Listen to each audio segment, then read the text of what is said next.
Okay, so we are in the middle of Middah number 9. We did something interesting and we split it up simply because it is rather deep.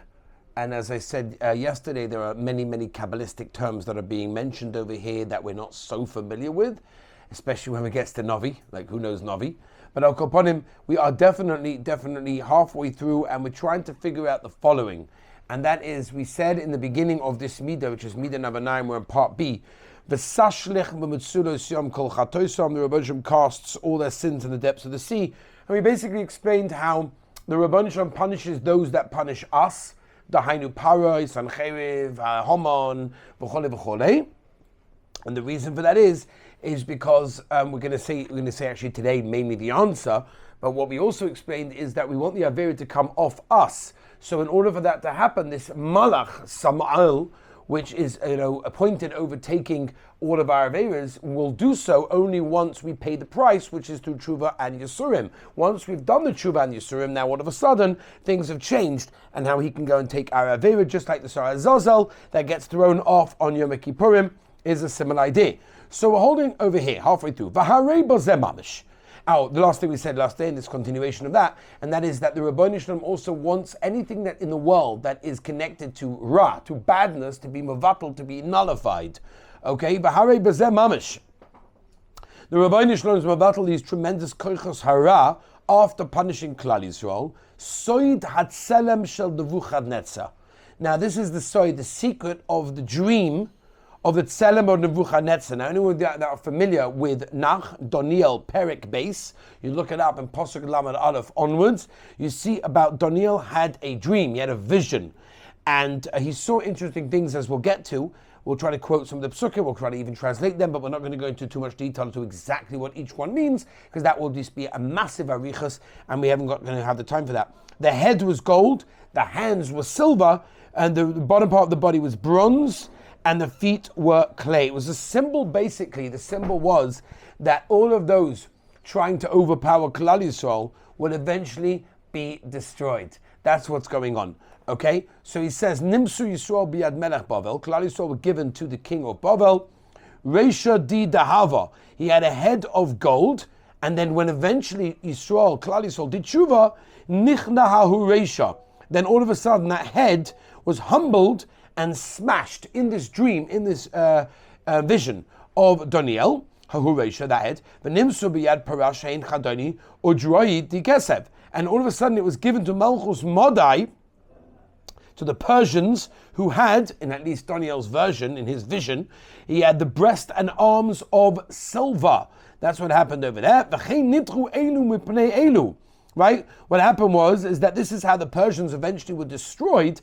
Ad sheyord Yisrael l'raglohi minahoim di parzel uminoim di chasaf. Right? Until eventually Klal Yisrael went to Meshubet Klal Yisrael went to the feet of some of which were iron and some of which were clay, which is the Malchus Edom, which is as hard as barzel. Umaya tachlis hatoiv. What on earth is the good to the tachlis of all of this? Eventually the Rebbeinu Shalom will set up, will bring back all of these Malchias, right? Romans are going to come back, and the Rebbeinu Shalom is going to do din and revenge because they did bad to Klal Yisrael. Kidik like it says in Pasuk in Devorah and Perik Lamed Beis, Chitzai achale bom, right? They destroyed Chitzai achale bom. I will rise up and use all of my arrows against them, which is once again a moshel that the nations of the world to Klal Yisrael are like arrows. And the Chazal in the Gemara in Soita Daf Tes is darshaning chitzai kolim, that these arrows that I'm sending into Klal Yisrael are going to end. They will finish. The Yisrael ain't a kolim, but Klal Yisrael will never end. Klal Yisrael will always be here, and therefore Klal Yisrael will never be used up. And then it says, Beidayin deku kechada. Then they destroyed all the copper, silver, and golden parts together. Nachshon kaspa over the hava. Hine. Bahascholik Sev, originally it says, right, in the original pasuk, umachos letzalma ad ragloihi, right? In the previous pasuk it says he smote the images to the feet. Ein mikol atzelim el raglov. right, which is a remez to the Malchus Edom. Everything was destroyed already, only the feet remained. That was smitten by Hashem. Shekvanis battled koyacham. Their koyach, their strength has already been bottled. They've got no more koyach anymore. And their head, their arms, their innards have all completely been destroyed. Ve'im kol zeh basoif doku kachada. This is, and they were destroyed all at once. Also, the Kadosh Baruch Hu Hametz Hamel. Now, the Kadosh Baruch Hu is going to bring this malach called Sama'al. V'rishoyim oisem ha'isem v'podoisov. V'yasem adin. And the Kadosh Baruch Hu is going to do din with those that did bad to Klal Yisrael. That's what's going to happen.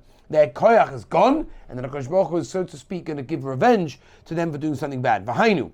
I apologize that it's so long, but what can I do? That's what the Tomor wants us to learn. But we're getting soon to the practicality. Don't worry. If you're wondering, like, how on earth are we emulating Hashem with anything we've heard so far today and yesterday, it's about to come up. Here we go.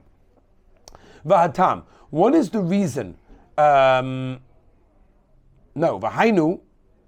Yeah, where was I? Vahainu. V'sashik b'msudas yom kol chatosim. We're going back to the Pasuk, one of the Yud Gimel, one of the 13 attributes, which is today's attribute number 9. The Sashlik b'Metzudas Yom Kachotoisam. Right, Kosh Baruch Hu threw into the sea all of their sins, just like he threw Parai into the sea with all the Egyptians. Yirtzeh, what does it mean? Mashlik Koyach Hadin. The Rabboni Shalom is going to give the Koyach of the Din to punish Klal Yisrael for their Averis.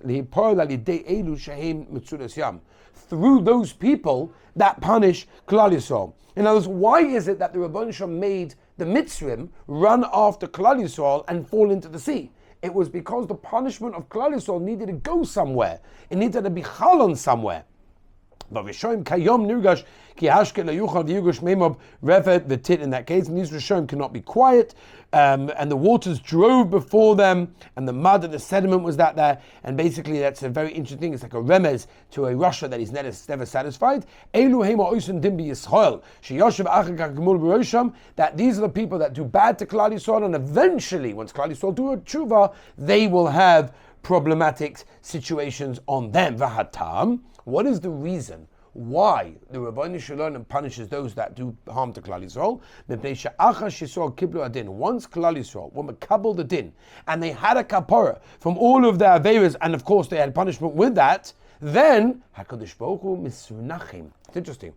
It's almost like HaKadosh Baruch Hu is regretting what he did to them, to Klal Yisrael. Even though he originally was gozer that they should be punished because they did have averas, but now they did shuvah and then makabel the din, they got even yisurim, maybe they got punished. The Rabboni Shalom feels bad, so he's mischaret v'tovei el boinam, and he demands compassion for their suffering, and that's why he punishes those that punish Klal Yisrael. V'loi dai, it's not enough that he's punishing those that punish Klal Yisrael.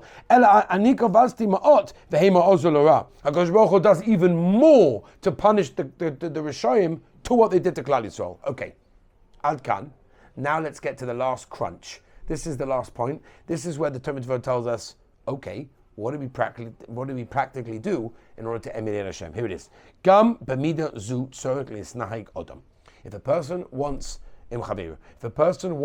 to emulate his creator, he should also act this way with his friends. Meaning, afilu sheyeh rasha, even if his friend is a rasha, meduka b'yisurim, and he's being punished tremendously. He's got illnesses now, Rahman litzlan. He's going through troubles at home. He's got health problems. Rahman litzlan. He's going through a terrible time. You can see he's clearly got yisurim, right? Al yisneyu. Don't say, he's a rasha. Ha. If you hate him, no. Once he's been cleansed by his punishments and his yisurim, and he's been makabel them, so then he's your brother. The Marurim, and you should bring those that rebelled closer to you, because they've already been punished. You could be like the Middah of Hashem that has Rachmanus on Klal Yisrael after he punished them. If the Rabboni Shalom punishes Klal Yisrael and then has Rachmanus on us and punishes those that punished us, so too we can also have Rachmanus on those people that are being punished by Hashem, even if they're Rishon, and love them. Don't say, oh, well, look at this guy, there's so many Averas, of course he has all these punishments and these problems. Again, after they've been punishment, he's ka'achicha, he's like your brother, and you should try as much as you can to have Rachmanis on him. So that was a what we call a long-winded Tomor Devorah. However, what we're going to be doing Be'ezus Hashem tomorrow, join us for Middah number 10. This is getting very, very exciting. Have an amazing day.